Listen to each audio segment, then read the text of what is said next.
बिस्मिल्लाहिर्रहमानिर्रहीम।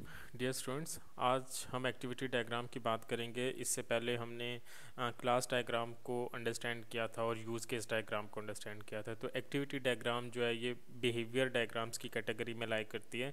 हमने last lectures में पढ़ा था कि यूएमएल डायग्राम्स को हम दो जो है तो मेन कैटेगरीज में डिवाइड करते हैं। एक हमारे पास स्ट्रक्चर डायग्राम्स है और एक हमारे पास बिहेवियर डायग्राम्स है। स्ट्रक्चर डायग्राम में हमारे पास class diagram, component diagram, package diagram, deployment diagram, ये जितनी भी डायग्राम्स हैं ये सारी हमारे पास स्ट्रक्चर डायग्राम्स की कैटेगरीज में आती हैं। और जो बिहेवियर डायग्राम्स हैं उसमें हमारे पास activity diagram, use case diagram, फिर state machine diagram, communication diagram, interaction diagram. ठीक है, तो ये जितने भी सीक्वेंस डायग्राम, ये जितनी डायग्राम्स हैं ये सारी हमारे पास बिहेवियर डायग्राम्स की कैटेगरी में आती हैं। तो एक्टिविटी डायग्राम को आज हम समझने की कोशिश करेंगे। तो activity diagram is a type of flow chart with additional support for parallel behaviour. तो एक्टिविटी डायग्राम बेसिकली एक फ्लो चार्ट की तरह ही होती है कि जिसमें बेसिकली स्टेप बाय स्टेप हमने एक्टिविटीज़ को डिफाइन किया होता है कि एक्टिविटीज़ एग्जीक्यूट कैसे होंगी। ठीक है, इसमें जो एक एडिशनल सपोर्ट हमें पैरेलल बिहेवियर की आ जाती है कि अगर हमारे पास कुछ ऐसे इवेंट्स हैं जिनको हम at the same time execute करना चाहते हैं तो हम उसको एग्जीक्यूट कर सकें।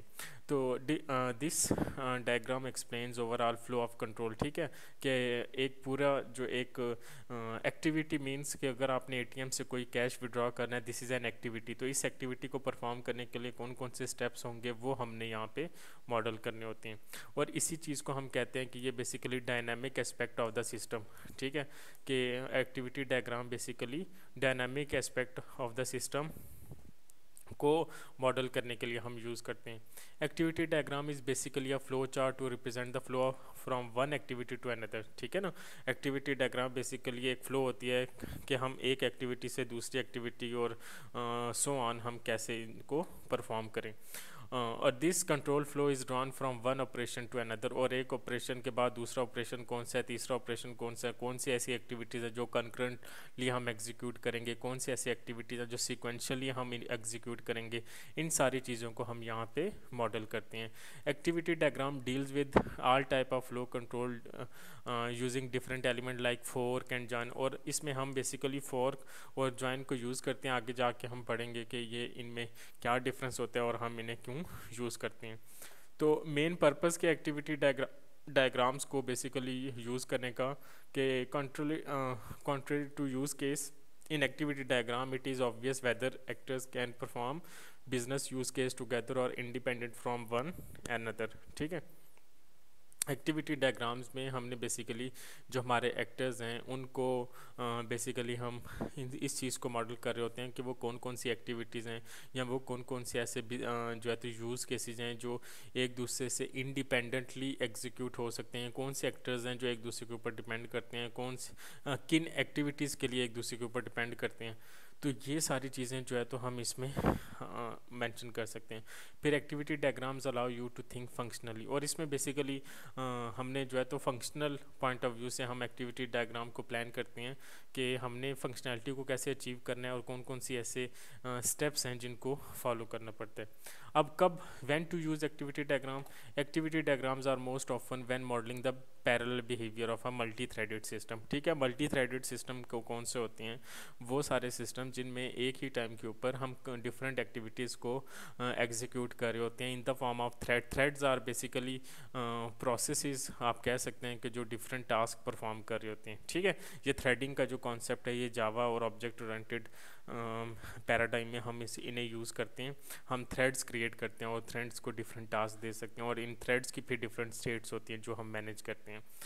अच्छा, फिर इसके अलावा because it is possible to explicitly describe parallel event the activity diagram is well suited for the illustration of business process. और क्योंकि हमें इस चीज़ का पता होता है कि कौन सी ऐसी एक्टिविटीज़ हैं जो पैरेलली एग्जीक्यूट होंगी। ठीक है, तो इसलिए एक्टिविटी डायग्राम को हम इजीली जो है तो उन पैरेलल एक्टिविटीज़ को मैप कर सकते हैं और हम जो है तो मॉडल कर सकते हैं।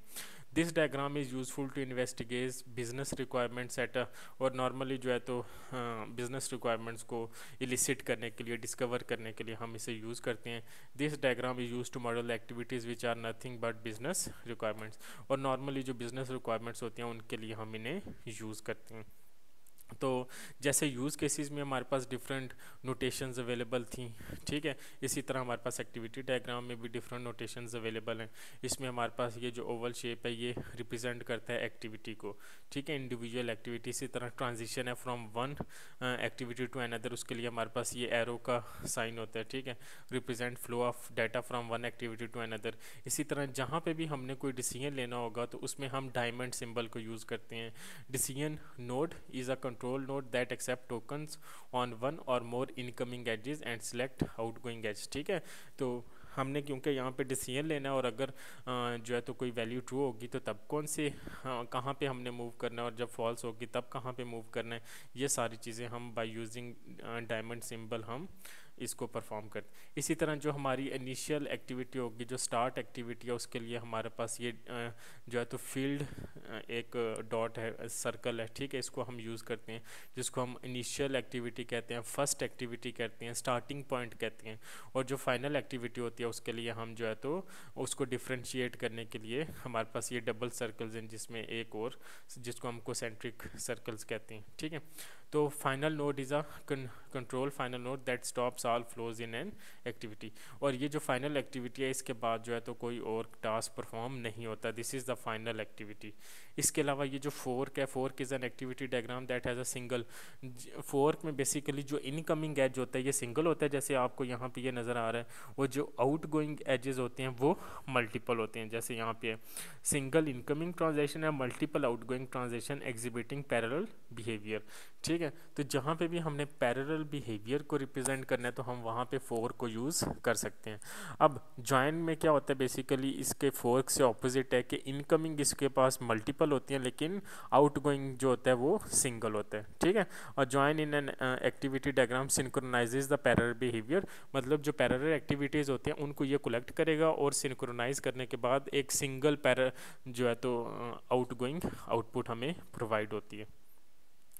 तो इसको मज़ीद अंडरस्टैंड करने के लिए हम एक एग्जांपल देख लेते हैं, इशू एंड रिटर्न बुक, जो कि लाइब्रेरी मैनेजमेंट सिस्टम है, ठीक है। उसमें यूज़ केस है इशू एंड रिटर्न बुक, क्या आपने बुक को इशू कैसे करना है और रिटर्न कैसे करना है। तो स्टार्ट एक्टिविटी देखें, हमने जो स्टार्टिंग हमारा सिंबल है, ठीक है, हमने उस सिंबल को यूज़ किया है। उसके बाद हमने बेसिकली क्या किया है, जो है तो फोर को यूज़ किया, उसे यूज़ किया है फोर को, ठीक है। और फोर्क में देखिए इनकमिंग एज जो है तो वो एक है, और पैरेलल जो एक्टिविटीज़ हैं, अब पैरेलल एक्टिविटीज़ कौन कौन सी हैं, इंटर यूज़र आईडी और इंटर पासवर्ड, मतलब ये दोनों एक्टिविटीज़ हमने एक ही टाइम के ऊपर इन्हें जो है तो एक्टिविटीज़ को परफॉर्म करना है। और इनकी जो आउटपुट होगी ये कहाँ पे आ रही है, जॉइन में आ रही है, ठीक है। यहाँ पे हमने ज्वाइन को यूज़ किया हुआ है। और उसके बाद जो हमारा एक एक्टिविटी परफॉर्म हो रही है वो है वेरीफाई डिटेल्स, ठीक है, कि डिटेल्स को वेरीफाई किया जाएगा कि आइदर यूज़र आईडी ठीक है और पासवर्ड ठीक है। अगर यूज़र आईडी ठीक होगी तो यहाँ पे फिर हमने डिसीजन सिंबल को यूज़ किया है, और डिसीजन सिंबल देखेगा कि वेरीफाई फॉल्स, अगर तो वो फॉल्स है तो एक्टिविटी आपकी दोबारा जो है तो ये आ जाएगा और दोबारा वो आपको कहेगा कि inter user ID and password. और अगर ट्रू होगा तो फिर वो आप कहेगा कि सर्च बुक, आप बुक को सर्च कर सकते हैं। और जो भी आप कीवर्ड्स इंटर करेंगे अगर वो कीवर्ड्स मैच कर जाते हैं, ठीक है, तो फिर क्या करेगा, आपको इशू बुक में आ जाएगा और डेटाबेस को अपडेट कर दिया जाएगा, ठीक है। और अगर तो जो बुक आप सर्च कर रहे हैं वो डेटाबेस में प्रेजेंट नहीं है तो वो आपसे पूछेगा कि do you want to search another book, और अगर आप नो करेंगे तो लॉग आउट हो जाएगा और आप फाइनल एक्टिविटी की तरफ चले जाएंगे। और अगर यस करेंगे तो दोबारा आप सर्च बुक की तरफ मैप हो जाएंगे, जिसको एक लूप की फॉर्म में यहाँ पे ये रिप्रेजेंट किया हुआ है, ठीक है। तो इसके अलावा जो यहाँ पे रिटर्न बुक है, तो रिटर्न बुक में भी return let is equal to, मतलब अगर तो आप लेट रिटर्न कर रहे हैं तो आपको कोई फ़ाइन होगा, अगर लेट रिटर्न नहीं कर रहे, ठीक है, तो उसके बाद बस आपकी जो वैल्यूज़ होंगी वो डाटा बेस में अपडेट हो जाएंगी और आप लॉग आउट की तरफ चल जाएंगे। जैसे ही लॉग आउट करेंगे तो आप अपनी फाइनल एक्टिविटी की तरफ आ जाएंगे, ठीक है। तो this is how activity diagrams can be made. तो इसमें हमारे पास एक इनिशियल एक्टिविटी होगी, एक हमारे पास फाइनल एक्टिविटी होगी, जहाँ पे भी पैरेलल एक्टिविटीज़ आएंगी वहाँ पे हम जो है तो फॉर को यूज़ कर सकते हैं। पैरेलल एक्टिविटीज़ को कलेक्ट करने के लिए हम जॉइन को यूज़ करते हैं। जहाँ पे भी डिसीजन लेना होगा तो वहाँ पे हम डायमंड सिंबल को यूज़ करेंगे और उसके अकॉर्डिंगली जो है तो फर्दर हम आगे टास्क को परफॉर्म करते हैं। तो आई होप आपकी अंडरस्टैंडिंग बेहतर हुई होगी कि हम एक्टिविटी डायग्राम्स को क्यों बनाते हैं, क्यों हमें यूज़ करते हैं।